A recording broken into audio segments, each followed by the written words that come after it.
Joining us this morning is Kyle Garcia, Equity Research Analyst at First Metro Securities. Good having you back on, Kyle. Welcome to the program. Thanks for having First Metro again. Oh, yeah. It's always a welcome here. We're back again talking tariffs after a spate of local governance issues impacting markets. Is that going to move the needle, about $1 billion worth of exemptions? Yes, I think it's a good step in the right direction, although it is limited to commodities mainly.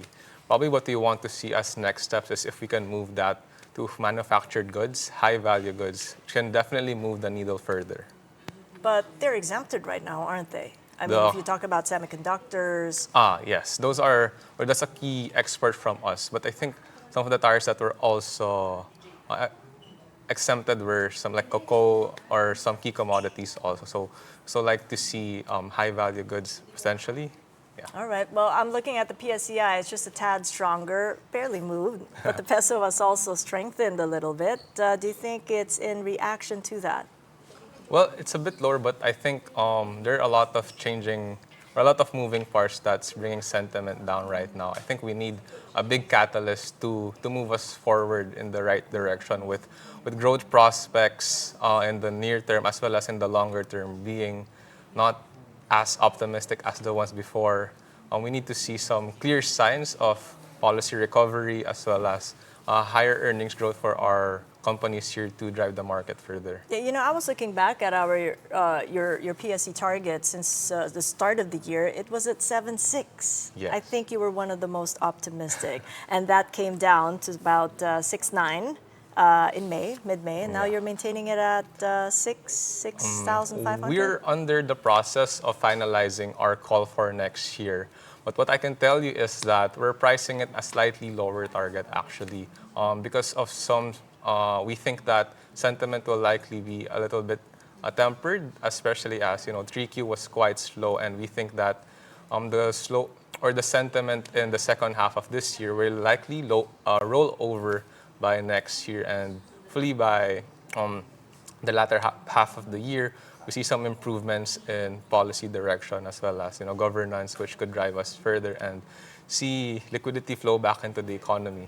So between geopolitical concerns and the local governance issues that we face, which one do you think is the bigger risk? Because we came all the way from 7.6 down to sub 6,000.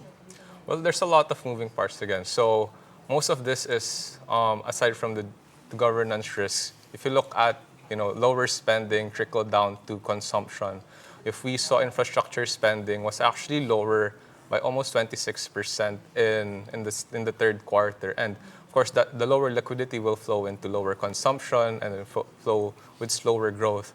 So I think it's a connection between both.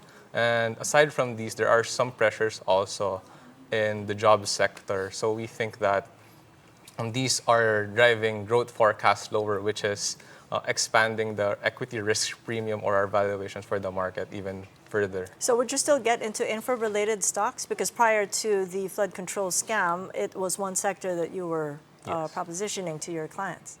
Well, that is what we are hoping for, that when as this is a step in the right direction, right? When you uproot the problems, this is a crisis, but crises can be solved.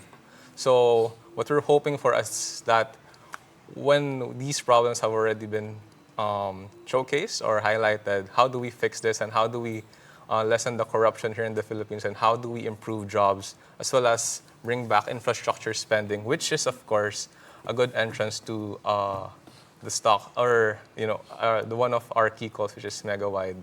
So you would get in now. That's what you're recommending, to get in and wait for that bump up. Well, yeah, I think what we're seeing right now is it's a good opportunity to get in with levels already quite at depressed levels. If you're specifically at M-wide, we think that there's a lot of value moving forward, especially as the company plans to expand its project portfolio and revenue base moving forward. I think the key there is the acquisition of projects which will expand their portfolio. What about for property? Because at the start of this year, we troubled ourselves with POGOs and BPOs and the drop in condominium prices. Has that all been worked off right now? And would you recommend getting into property and potentially REITs? And be more nuanced, of course, Yeah. when it comes to REITs. Well, you have to break down property into three segments, right? The residential, the office, and the malls. What we like actually right now is the mall side, as we're still seeing some pressure on the office side as well as on the residential side. So with that in mind, what we like is probably SMPH, which we saw rebound almost 10% from its lows, right? Potentially on bargain hunting or value hunting also. So we want to focus on recurring cash flow, which are the malls. The speculatives. I mean, we've had a lot of movement with gold-linked stocks, and maybe even the gaming sector. Yeah. Bit of a dip there and a recovery. What's going on, and would you recommend any counters there? Well, we definitely prefer mining right now, as you know, with they're both beneficiaries. Of course, you've seen gold prices rise, but they're also a key hedge on a depreciating peso, right? So we think that there is still some upside for commodities, especially on the metals. So actually, but they have recovered quite fast already. But we think that potentially they're a buy on dips. And then on the gaming side, we saw 3Q numbers quite weak. So, and we haven't seen any signs of recovery yet. So we're a bit not as optimistic on that sector yet. But hopefully, as tourism rebounds or as the economy gets better, we could see some rebound. But there is no clear sign yet that it's a good entry point. Speaking of catalysts, and we got about a minute, the Banco Central just said baby step.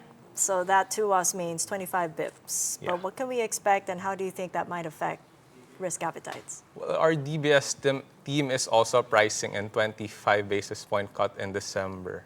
But actually, what we want to look at is another policy direction, which is the reduction in triple R. Because there are some pressures that limit the BSP movement. With triple R, we're seeing a bit of a weakness in liquidity, so this could alleviate that pressure also. But in terms of sentiment, it's really that growth that we're looking at. So there are some policy leeways for the BSP, which could stimulate that growth and could help stocks moving forward, especially for rate-sensitive counters. Just very quickly, rumors of an off-cycle cut. Is that happening or not? Well, we're still on the end that there will be a December cut, not an off-cycle cut. All right, so that would be December 11th then. Well, thank you Yes. so much. Thank you for having Kyle. us. Kyle Garcia, First Metro Securities.